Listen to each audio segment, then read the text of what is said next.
Bienvenidos, bienvenidas, queridos amigos y amigas de Cinefilia.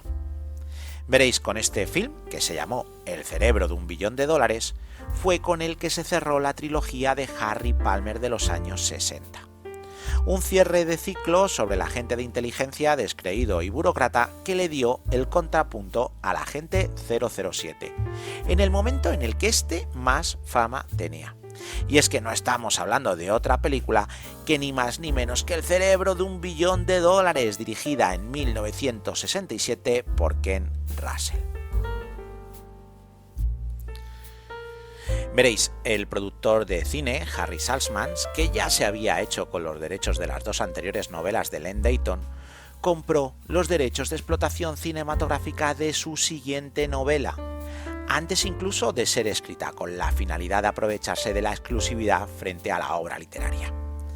Además, había firmado un contrato con Kane que le ataba a realizar 2 filmes más de Harry Palmer, creando así una pentalogía del agente.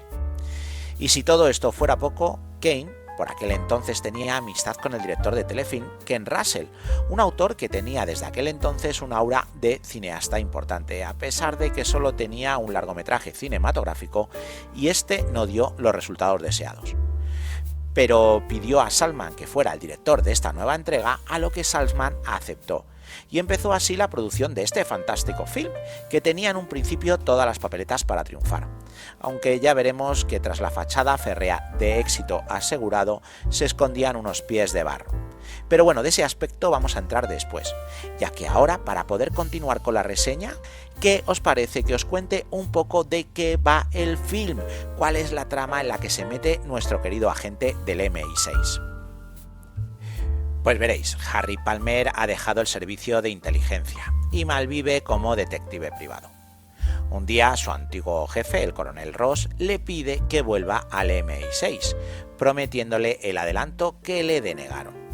Palmer, que no está muy por la labor, se niega a colaborar con su antiguo jefe, lo que hace que éste abandone el despacho, pero no de muy buenas ganas. Cuando el coronel Ross abandona a Palmer, este recibe la llamada de un extraño cliente, que responde a través del audio de una computadora. En un encargo remunerado aparentemente sencillo, este nuevo trabajo para el detective privado le envía a Helsinki con un extraño termo que contiene 6 huevos. Veréis, el envase y el contenido tiene que ser entregado en manos de un científico. Pero cuando llega al lugar convenido se extraña al ver que acude a la entrega una tal Anya, que dice ser la ayudante del doctor. Ante la suspicacia del exespía decide no entregárselo a ella, sino directamente al científico en persona, con lo que ambos acuden donde en teoría está el doctor. Pero en cambio, la sorpresa es mayúscula al encontrar allí en la casa a Leo Newbagin, un ex agente de inteligencia norteamericana y antiguo amigo de Palmer, que le ofrece un contrato aún más lucrativo si trabaja para él. Así que nuestro amigo Harry se va a ver inmiscuido en un plan cruzado de traiciones y recelos que se mezclan en un plan donde el cerebro principal, el ideólogo de todo, es una computadora de más de $1.000.000.000. Y hasta aquí te voy a contar. El resto de la película vas a tener que disfrutarla tú y créeme que es una delicia porque es entretenida como pocas.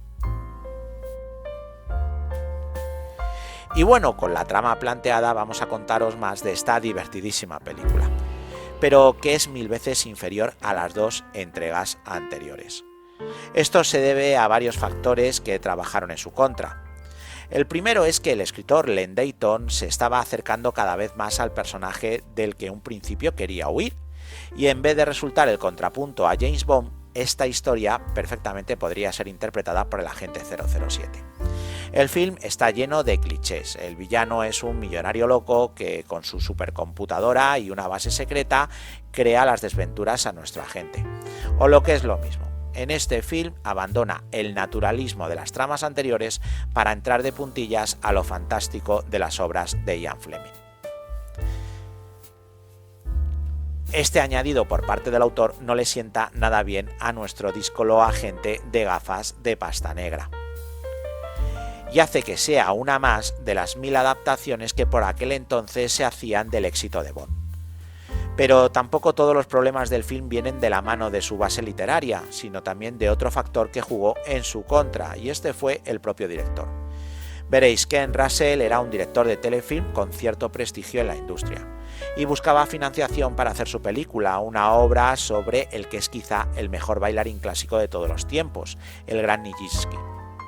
El caso es que cuando Kane puso en contacto al productor y al director, Saltzman le prometió financiar su película, pero antes tenía que rodar este film de espías interpretado por su amigo Michael Caine.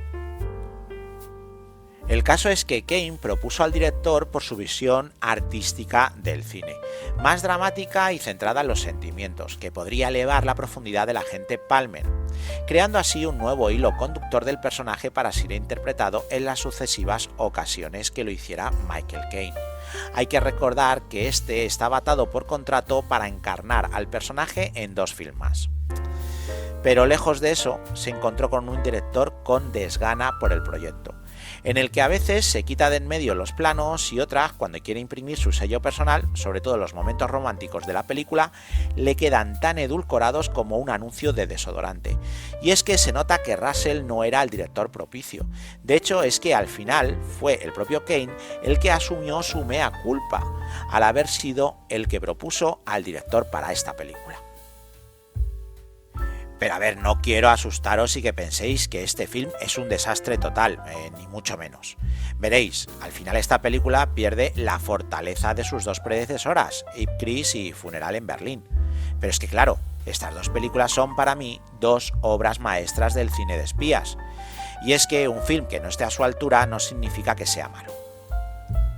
Esta tercera entrega es entretenida, a veces tiene algún acierto, que sin ser muchos, lo que hay que decir en justicia es que no tiene ningún desastre. Al final quedó un producto resultón, comercial y que no desentonaría dentro de la fantástica obra de espías de la saga de James Bond. Pero como hemos dicho antes, queda muy lejos de las 2 obras cumbres anteriores de Harry Palmer. Y de hecho es que la United Artists, que actuaba como distribuidora del film, quedó muy satisfecha con el resultado en pantalla del film y le ofreció un contrato en exclusiva a Russell. Pero si el resultado del film no era malo, lo que sí que lo fue la taquilla de la película, que sin ser un absoluto desastre, sí que enterró al agente Palmer y se cancelaron todos los proyectos de seguir llevando al espía a la gran pantalla, con lo que también se rompió el contrato que ataba a Caine a interpretarlo. Y hay que ser justos, si este film se salva del naufragio no es por su director, que no sabe en ningún momento qué hacer con un thriller, y se le ve incómodo toda la cinta, como hemos comentado antes. Veréis, si esta película se salva del naufragio, del desastre absoluto, es por sus actores. Ellos sí que están descomunales en esta entrega de Harry Palmer. Caine venía de estar nominado al Oscar por Alfie y ya se había destapado como la fulgurante estrella de la interpretación que es. ¿Y qué decir de Carl Madden, uno de los actores que mejor han interpretado este tipo de papeles de policía o de detective? Un rostro que daba gloria a cualquier producción que se hiciera en su momento. Oscar Homolka, que volvía a repetir el papel interpretado en El funeral en Berlín y que volvía a estar soberbio, y Ed Begley, que crea un villano histriónico y creíble a partes iguales. Y por último, la bellísima y portentosa actriz Françoise Lorrac, que no puede estar más arrebatadora en este que fue su último film. Veréis, esta actriz, miembro de una familia de actrices quizá la más destacada de los años 60, ya que su hermana pequeña no es otra que la grandísima Catherine Deneuve, tuvo la mala suerte que en un descanso en la producción, cuando ya terminó todo su trabajo, se marchó a Niza, donde murió debido a un accidente de tráfico espantoso. La muchacha, que por aquel entonces solamente contaba 25 años, tenía una de las carreras cinematográficas más prometedoras del panorama internacional, que se vio truncado por tan luctuoso acontecimiento.